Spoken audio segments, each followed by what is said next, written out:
Hello everyone, and welcome back to Ark Scorched Earth. I am Winslow, and today we're going to be riding around on some wyverns while we go over some more lore for this ark, specifically for Raia. Her explorer notes can be seen as Egyptian-themed jars scattered around the desert and in the caves. I wrote up this interpretation based on the game lore, and I hope that you enjoy it. Let's just go ahead and jump right into it. Raia was a priestess originally from ancient Egypt, and her explorer notes are written in hieroglyphs. Both Raia and John Dakaya tell the story about the civilization that grew on Scorched Earth before Helena and Rockwell arrived. On her first experience with seeing an obelisk, she thought it was similar to the Great Pillars in ancient Egypt for Amun-Ra. She believed that her faith was what guided her to the oasis where the obelisk stood. The first people she met on the Ark had come together for survival and started building a settlement nearby. She provided comfort to the people while they labored to build a home. As the settlement grew, her people welcomed more and more survivors into their growing community. Her friend and companion Garisha had started to organize a militia.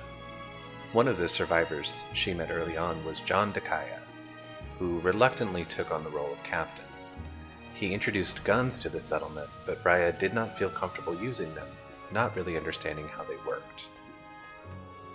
While Dakaya and Garisha helped secure the settlement and provide protection, Raia started discussing the teachings and tenets of her faith to the villagers.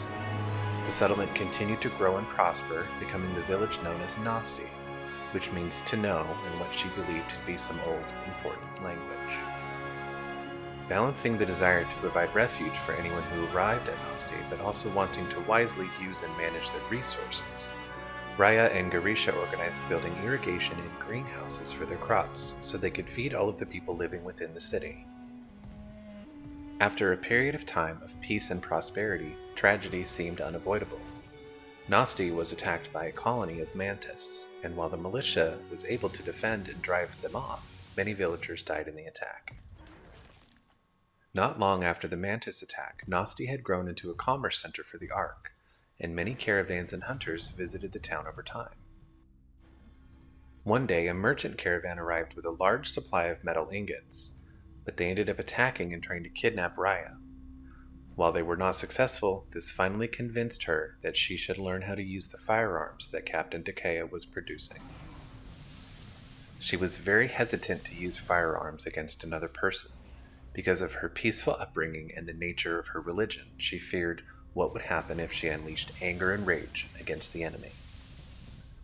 As part of her training, though, she offered to use the firearms as an act of mercy against some livestock that had become ill. As she grew more comfortable with firearms, Captain Dakaya organized a contingent of fighters to hunt down the mantis that had previously attacked Nosti. He had hoped to clear them out and provide greater security for the town. The fighters returned after a successful hunt, but battered and beaten, for in keeping with the town's defense, they only took a small force.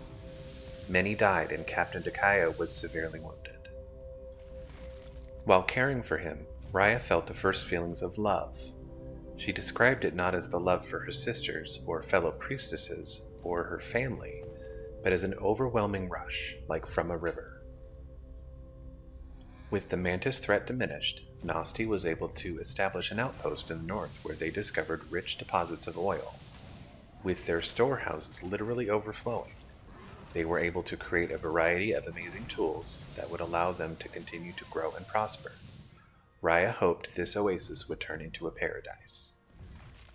Through trade, their farms and food production, the oil and metal resources, Garisha's builders were able to construct large wind turbines that would be used to generate electricity for Nosti and the surrounding lands.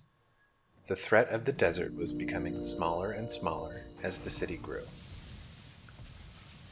With this level of prosperity, the obelisks began pulsing in rhythm. Raia believed this to be a message from the gods that Nosti was on the right path. The people celebrated and praised the gods before one day seeing great flying reptiles in the skies above. One night, the obelisks lit up the sky and called down death and destruction upon Nosti. Raia felt betrayed by the gods. Hadn't her faith in the path she'd followed been righteous? She fought within herself, trying to find out where she'd gone wrong. The ground opened up and swallowed the city. The dunes swept in and buried what remained. The Ark itself had destroyed the civilization that had grown and prospered. In a final battle against the Ark, the great flying reptiles known as wyverns attacked what remained of the settlement.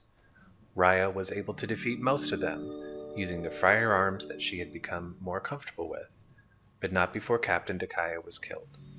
She felt absolutely forsaken by the gods. In her hatred and anger, she looked to hunt down and kill all of the wyverns. She was releasing what she feared, all of that rage.